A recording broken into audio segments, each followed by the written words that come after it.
Assalamualaikum warahmatullahi wabarakatuh. Kami dari kelompok 2 ingin mempresentasikan hasil kerja kelompok kami dengan judul Teori Psikoanalitik Carl Gustav Jung. Saya Nova Eliza ZA sebagai pemateri yang pertama. Carl Gustav Jung lahir pada tanggal 26 Juli tahun 1875 di Kassel, Swiss. Dilahirkan sebagai seorang anak tunggal, Jung merasa bahwa dirinya itu memiliki dua kepribadian yang dinamai dengan kepribadian nomor 1 dan kepribadian nomor 2. Kepribadian nomor 1 ini terlihat pada saat Jung kanak-kanak, sedangkan kepribadian nomor 2 terlihat ketika Jung beranjak remaja. Kepribadian nomor 1 ini lebih dominan kepada ekstrovert, sedangkan kepribadian nomor 2 cenderung kepada introvert. Namun, di antara usia 16 sampai 19 tahun, Jung merasa kepribadian nomor 1 lebih mendominasi dirinya.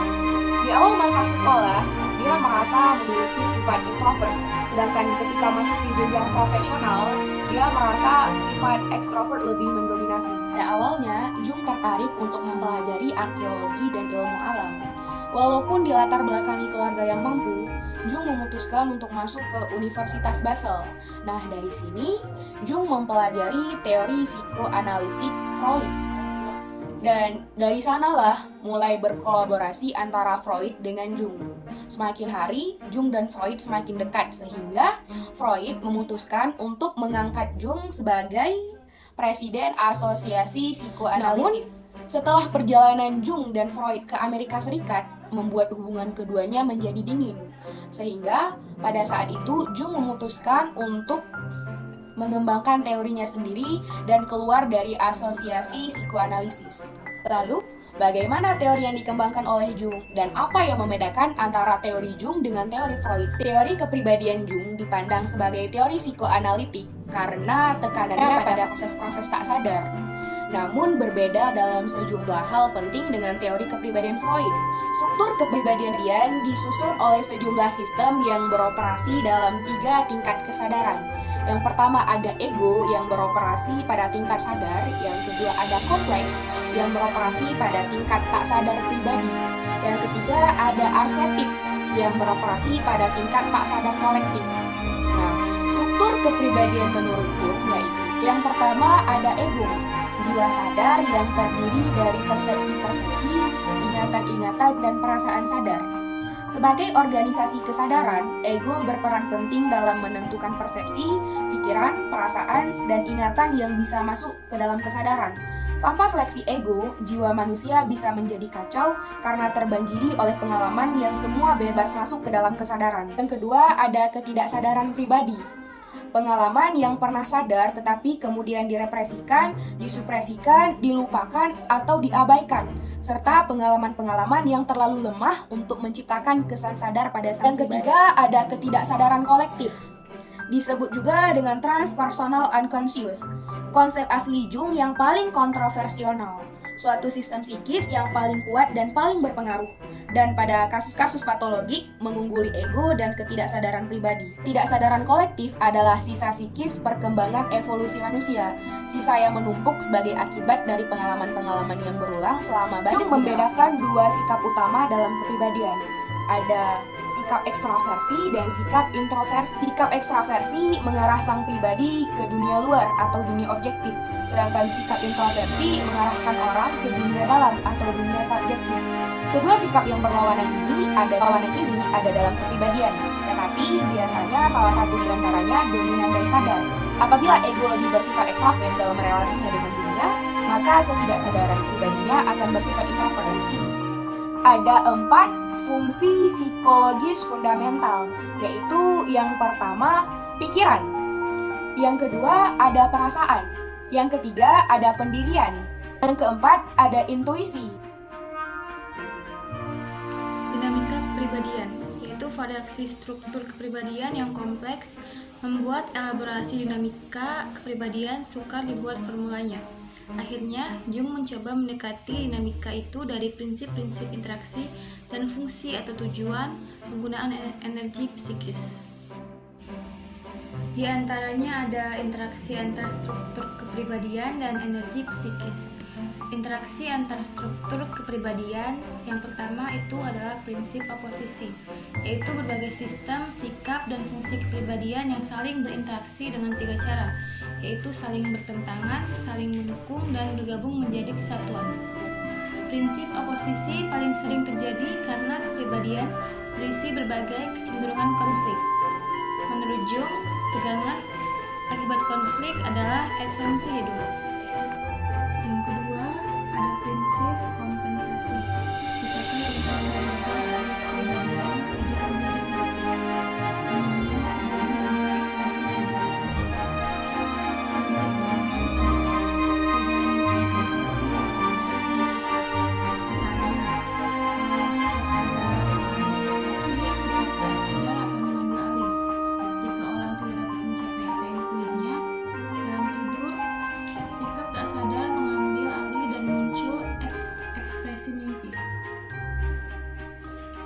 Yang terakhir ada prinsip penggabungan.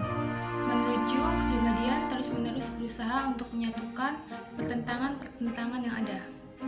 Selanjutnya ada energi psikis. Interaksi antar struktur kepribadian membutuhkan energi. Jung berpendapat bahwa personality adalah sistem yang relatif tertutup, bersifat kesatuan yang saling mengisi, terpisah dari sistem energi lainnya. Kepribadian dapat mengambil energi baru dari proses biologik dan dari sumber eksternal, yakni pengalaman individu untuk memperkuat energi psikis. Berfungsinya kepribadian tergantung kepada bagaimana energi dipakai. Energi yang dipakai oleh kepribadian disebut energi psikis atau energi hidup. Energi psikis berasal dari pengalaman. Melalui pengalaman hidup terjadi perubahan energi fisik menjadi energi psikis. Energi psikis ini kemudian dikonsumsi oleh kepribadian untuk melakukan semua aktivitas psikis, mulai tidur, bergerak, bernafas, dan menjalankan kebiasaan. Itu semua membutuhkan energi fisik. Pada saat itu, orang itu bermimpi dan ini membutuhkan energi psikis. Namun, dia mengatakan energi psikis sebagai konstruk hipotesis tidak dapat diukur secara langsung. Energi psikis itu hanya bisa dipahami dari besarnya usaha yang dilakukan pada suatu kegiatan. Dalam energi psikis terdapat nilai psikis, yaitu ukuran banyaknya energi psikis yang tertanam dalam salah satu unsur kepribadian. Suatu ide atau perasaan tertentu dikatakan memiliki value psikis yang tinggi kalau ide atau perasaan itu memainkan peran penting dalam mencetuskan dan mengalahkan tingkah laku. Ide tentang keindahan dikatakan mempunyai nilai psikis yang tinggi pada diri seseorang kalau orang itu mencurahkan energinya, fisik dan psikis, agar dirinya dikelilingi oleh objek-objek yang indah. Nilai psikis suatu ide atau perasaan tidak dapat ditentukan secara absolut, tetapi nilai relatifnya dapat dianalisis. Misalnya dengan menanyakan dan mengobservasi mana yang lebih dipilih atau lebih disukai seseorang di antara beberapa ide yang diperbandingkan. Berapa lama waktu yang disediakan untuk berusaha mencapainya, dan misalnya berusaha untuk menembus halangan dalam usaha mencapainya. Dan yang kedua ada kesamaan dan keseimbangan. Energi psikis bekerja mengikuti hukum termodinamika, yaitu prinsip ekivalen dan prinsip entropi. Prinsip ekivalen menyatakan jumlah energi psikis selalu tetap, hanya distribusinya yang berubah. Jika energi pada suatu elemen menurun, energi pada elemen lain akan naik.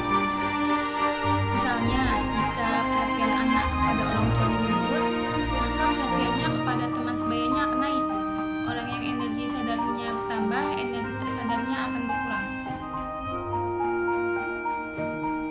Perkembangan kepribadian.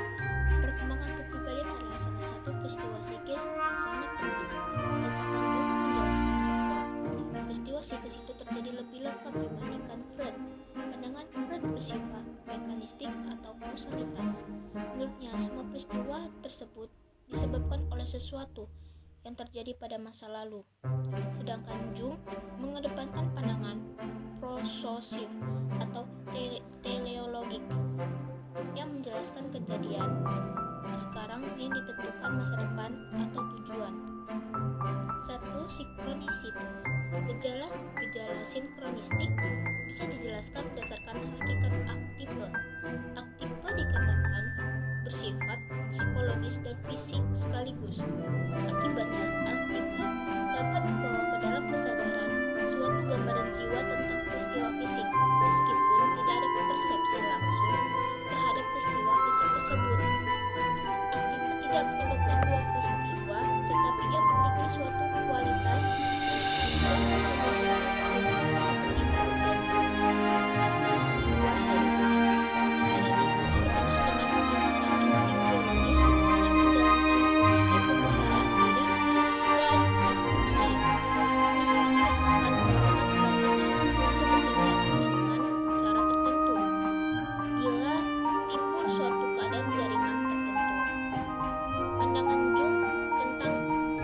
itu insting tidak berbeda dengan pandangan yang dikemukakan oleh biologi modern. 3. Tahap-tahap perkembangan.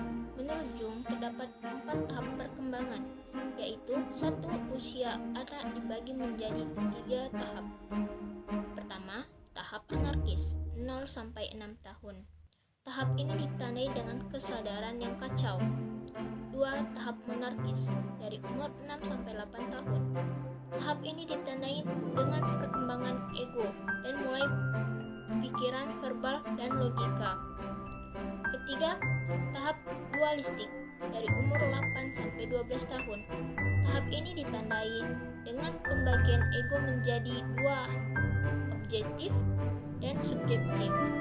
Pada tahap ini kesadaran terus berkembang. Anak kini memandang dirinya sebagai orang pertama dan menyadari eksistensinya sebagai individu dan terpisah. 2. Usia pemuda. Tahap muda mulai berlangsung dari pubertas sampai usia perkembangan. Pemuda berjuang dan diri secara fisik menuju kesadaran pemuda. Tahap ini ditandai oleh seksual, dan kesadaran bebas masalah dari kehidupan anak-anak sudah hilang. Kesulitan utama yang sering dihadapi masalah kecenderungan untuk hidup seperti anak-anak dan menolak menghadapi masalah kekinian yang disebut prinsip konservatif. 3. Usia pertengahan. Tahap ini dimulai antara umur 35 atau 40 tahun. Periode ini ditandai dengan aktualisasi potensi yang sangat bervariasi.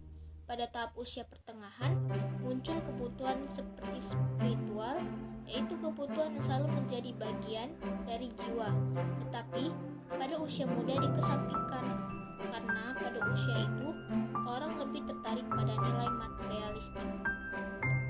4. Usia tua. Usia tua ditandai dengan tenggelamnya alam sadar ke alam tak sadar. Banyak di antara mereka yang mengalami kesengsaraan karena berorientasi pada masa lalu dan menjalani hidup tanpa tujuan. Mereka akan berpikir kematian. Teori 1. Tes asosiasi kata. Tujuan tes asosiasi Jung adalah untuk mengungkap perasaan-perasaan yang bermuatan kompleks. 2. Psikoterapi. Ketika menjalani terapi, menurut Jung, kliennya akan melewati 4 tahapan, yaitu pengakuan, pencerahan, pendidikan, dan perubahan. 1. Konvensi. Mirip dengan katarsis dari Freud, klien memuntahkan isi-isi tak sadar yang mengganggunya. 2. Edukasi. Tahap interpretasi dari penjelasan penyebab timbulnya tingkah laku neurosis yang tidak dikehendaki, mirip dengan transferensi dari Freud. 3. Edukasi. Terapis mendorong klien untuk mempelajari tingkah laku baru. 4. Transformasi. Memberi jalan klien mencapai realisasi diri. 3. Analisis mimpi. Tujuan interpretasi mimpi dari Jung adalah mengungkap elemen-elemen yang ada di tak sadar pribadi dan tak sadar kolektif. Ada 3 macam jenis mimpi yang syarat dengan muatan resepsi, yaitu 1. Mimpi besar. Mimpi besar ini mempunyai makna khas yang menarik bagi semua orang tanpa dapat menjelaskan mengapa bisa menarik. 2. Mimpi tipikal. Mimpi yang umum pada banyak orang. 3. Mimpi anak-anak. Ini bukan mimpi asli, tapi ingatan tentang mimpi pada masa anak-anak. Mimpi pada usia 3 atau 4 tahun yang ingat sesudah dewasa. Ada 3 metode analisis dari Jung, yaitu 1. Amplifikasi menurut pengembangan metode asosiasi bebas. 2. Rangkaian mimpi. Kalau Freud hanya meneliti mimpi tunggal, Jung menganalisis komponen beberapa mimpi berturut-turut untuk melihat kecocokan yang berlanjut. 3. Imajinasi aktif, sejenis introspeksi yang materinya campur sebagai mimpi, sebagai tampakan atau fantasi atau gabungan. 2. Rangkaian mimpi. Kalau Freud hanya meneliti mimpi tunggal, Jung menganalisis komponen beberapa mimpi berturut-turut untuk melihat kecocokan yang berlanjut. 3. Imajinasi aktif, sejenis introspeksi yang materinya campur sebagai mimpi, sebagai tampakan atau fantasi atau gabungan keduanya. Jadi, kesimpulannya, perkembangan kepribadian menurut pandangan Jung lebih lengkap dibandingkan dengan Freud. Meskipun Jung adalah salah seorang pendiri teori psikologi dalam dan juga pernah menjadi murid dari Sigmund Freud, Jung menyatakan bahwa manusia selalu maju atau mengejar kemajuan dari taraf